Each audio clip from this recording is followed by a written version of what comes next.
Listen, landowners and land buyers are both being blindsided by these gut-wrenching mistakes. They're easy to avoid, but unfortunately, a lot of people are just missing them. So look, you may not want to add dirt, and you certainly don't want to cut down trees, and you don't want to make the mistakes that I'm going to share with you. And listen, it doesn't matter if you own the land already or you're about to buy the land. Don't make these mistakes. So thank you for subscribing to the channel. If you haven't already done so, give me a thumbs up and subscribe to this channel. My name is Wayne Turner, and I've done just about everything when it comes to real estate, from buying to flipping, building, selling, brokering, you name it. When it comes to real estate, you're going to learn it from this channel. This isn't textbook stuff. This is 30 years of lifelong experience that you're about to learn from. So look, like I always say, grab a pen and a piece of paper. You're going to want to take notes. Now look, you've always heard me say, do your due diligence. That's the time frame that you're allotted whenever you purchase a piece of property. You typically have 10 to 14 days to do all kind of research on the property. HOA, restrictions, deeds, encumbrances, easements, all of that. You'll want to do all of that. I've done lots of videos on that. I'll put a couple of links below that you're welcome to watch.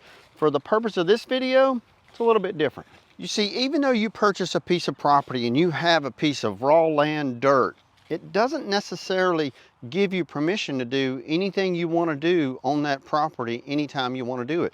You have to get permission. That's where the word permit comes from. So a quick story, had a gentleman purchase a piece of property. He brought in 70 plus yards of dirt to build it up, to build up the pad as they call it. Well, he got a cease and desist letter. That's a fancy word for basically saying, stop working on your land, and you can't start working again until we give you permission. Now, if you're like me, you're probably thinking, whoa, hold on, boss. That's my land. I can do whatever I want to with it. Not necessarily, and here's the reason why. Because even though you're in a city, a county, or a parish, as they call it, like down in the state of Louisiana where I am right now, you have to make sure that you get permission. And listen, I'm big on sometimes we ask for forgiveness as opposed to permission. But when it comes to your land, that's not something that you want to play with. And look, I know, I get it. It's your property. You should be able to do whatever you want to do with it. But you have to understand this.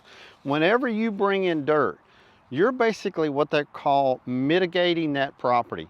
You're changing the structure of that property. And the big thing, the big thing you have to know and have to understand, whenever you bring in dirt and soil and you change the structure of a piece of property, that water that normally sits right there is going to roll somewhere else. And that's the biggest hurdle, is that water is going to roll somewhere else, especially if you live around a coastal area where you're at or below sea level, because that water is going to take the path of least resistance, always, every time. And that is why they want you to get permission before you start adding dirt, because when you add dirt, you displace water. When you displace water, you're pushing that water onto someone else's property. Have you ever experienced that? Have you ever seen where they'll develop a subdivision, they'll put in a subdivision, and you've never had water issues or water trouble, and then all of a sudden your backyard is now holding water because 2 miles the way the crow flies, they just took out all the trees, put in roads and slabs of concrete. And listen, you especially need to be aware of this. So if you purchase a piece of property that's in or around a body of water, a lakefront property or anything like that, there's this thing called the Corps of Engineers, and the Corps of Engineers says you can't do any of that without permission from the Corps of Engineers. You have to know where your property begins, where it ends, and where the Corps of Engineers property begins.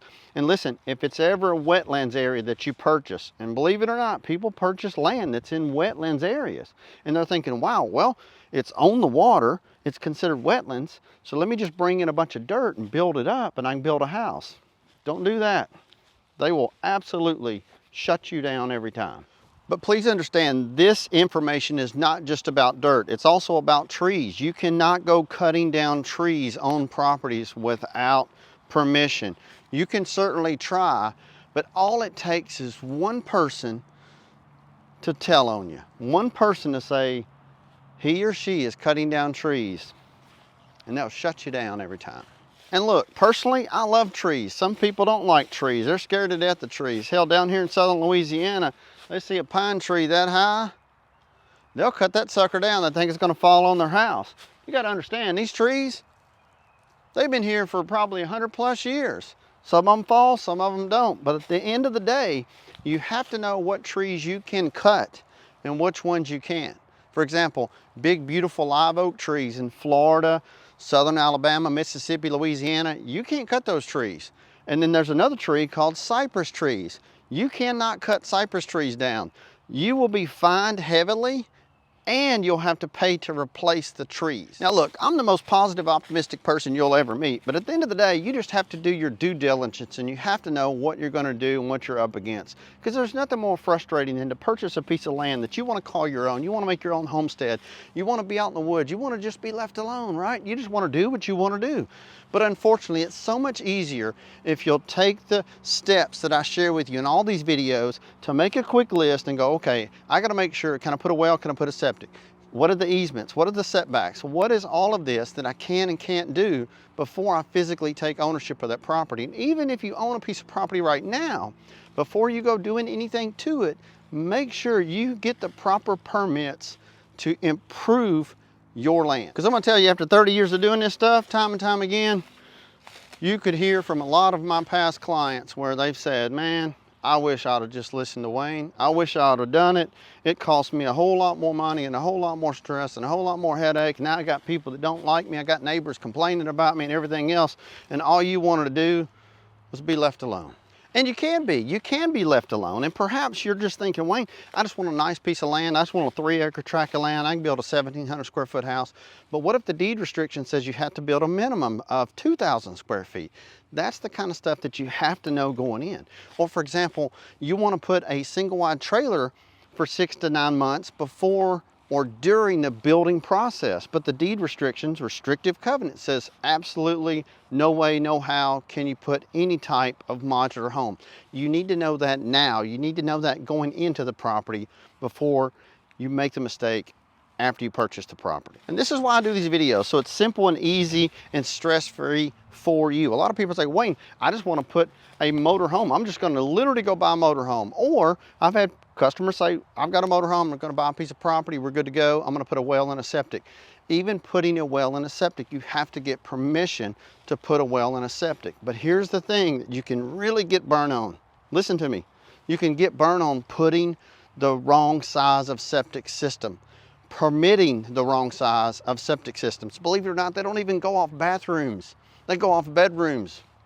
Crazy, I know, but they do. So you'll always, 4 bedrooms. You'll want to make sure that that property perks, and you can get a permit for percolation test of a septic system on your property for a 4-bedroom house, minimum every time. Always think of resale. But wait, there's more. There's this thing called road frontage. You see, properties have road frontage, and it's on the road looking at the property from one end to the other. And it may be 300 feet, 500 feet, it may be 50 feet. Sometimes there's just an easement, and that's what you have to be aware of. Now, an easement is where a property is so close to yours that they grant an easement, or right-of-way, if you will, to access the property that you own or you're looking to purchase. That right-of-way may only be 25 feet. Here's how it can come back to bite you. You purchase a piece of property and you're thinking, 25 feet, that's plenty. All I need is room for driveway. I can cut a 15, 20 foot wide driveway and still have 2.5 feet on each side. But that's not the case if the city, the county, the parish says you have to have a minimum of 50 feet of road frontage to put in a house. So now look, we've talked about septic and wells and setbacks and bringing in dirt and taking down trees, but let's talk a little bit about something else, the actual restrictions, what you can and can't build and where you can build it. What's really important to know is, what are the setback lines? A setback line basically will say in the deed restrictions how far back your house has to be set from the road. So if you buy just an acre of piece of land, for example, you may not can set it 60 feet back. It may have to be only 20 feet back, or they may say you have to have a minimum of 60 feet back and you want to put it 40 feet back. You get what I'm saying? And you have to know this. If you purchase a home in a homeowners association, you have to read the bylaws of the homeowners association, because regardless of the city, the county, the parish, they say you can do it. If the HOA says you can't, good luck. You know, I get it. You're probably thinking, Wayne, don't put me in an HOA. I'm not buying a house in a homeowners association for nothing. I get it. Been there and done that. But here's the deal. What they're trying to do is to keep things cohesive and looking nice. And most of the time, they'll have a minimum of what they call a setback line on the sides of the property. So they'll have a 30-40 foot setback from the street to where your front door has to be, and then they'll have setback sides. So your property itself, or any structure, if you will, a pool, a storage building, a garage, concrete slab for a pool, all of that has to be a minimum of 10 feet from your property line. Sometimes you can get a variance. Really just depends on who's on the board of the Homeowners Association. So look, deed restrictions, covenants, setback lines, wells, septic, you name it, all of this stuff is really important. And listen, I get it. You just want to be left alone. You want to buy a piece of property, you want a piece of land. But the first thing, most importantly, that you need to do is ask yourself, what is it that I want to do? Begin with the end in mind. What's the outcome going to be? Is it 1,600 square feet? Is it 1,700 square feet? Get out and walk property. Get out and connect with an agent. If you need help doing that, go to contactwayne.com. We'll connect you with an agent in your area so you can get out and actually look at properties. A lot of people say, Wayne, I want an acre, and I take them and show them an acre, and they're like, this is way too much. Or they want 10 acres, and they're like, my gosh, this is too much. Or I show them 3 acres, and they're, I want more than that. At the end of the day, just do your due diligence, do your homework, get out and look at that property. Ask yourself, what do you want to do, be, have, achieve, and build? And that begins with the end in mind. What's the overall goal? Listen, I thank you for watching the videos. Give me a thumbs up if you like this video. If you have any questions, leave comments below. Let us know how we can help you. Once again, my name is Wayne Turner. Thank you for watching, and God bless.